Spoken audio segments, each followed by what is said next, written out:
My wife gave me a beautiful knife as a Christmas present. I want to make a display stand for it. I'm going to use the Shaper Trace to make a digital file of the outline of the knife. So I'm going to show you a better way to trace this thing. First off, just as preparation, I put a little double-sided tape and a couple of chunks of clay on the knife to hold it down to the paper. Now, the normal way to do this would just be to hold a pen freehand and go around it, but that's got a couple of problems. It's hard to hold the pen straight, and then you've also got the barrel of the pen would make your outline a little bit bigger than that of the knife. So, how do we fix that?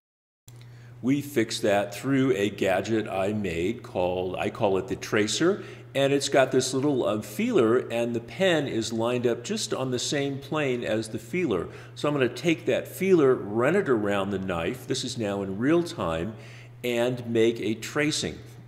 Now, what you'll see is that the tracing is not perfect.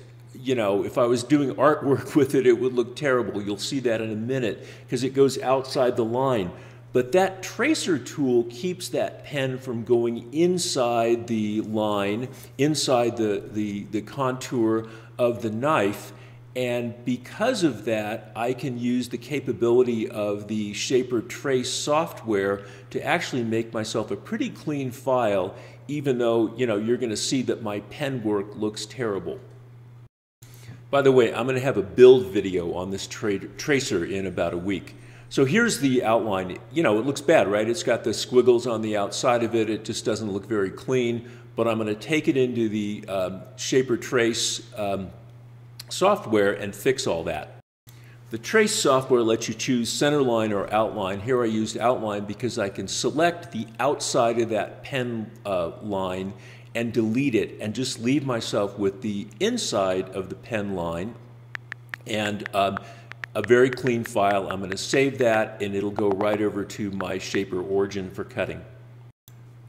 Without going to the computer, this is just on the Shaper Origin. I'm placing the file, going to cut it out. I will have a build video on the tracer in about a week, so this is the time I ask you to like this video and subscribe to my channel so you can get that build video along with the free plans if you want to make one of these tracer tools. So I'm going to show you in a second. The file isn't, you know, critically perfect. It's pretty good. It's got this little bump in it. There were a couple things like that. You can see just to the right of the circle there's a little bump.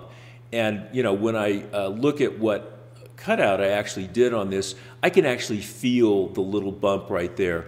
So, you know, I'll go back and clean that up, you know, to do the final version of it. But it's pretty good, and I think better than I could have done A, by freehand tracing, or B, by, you know, kind of starting with the computer. So I think the Shaper Trace really does a nice job on this, and I'm looking forward to using it more with my fancy new tracer tool.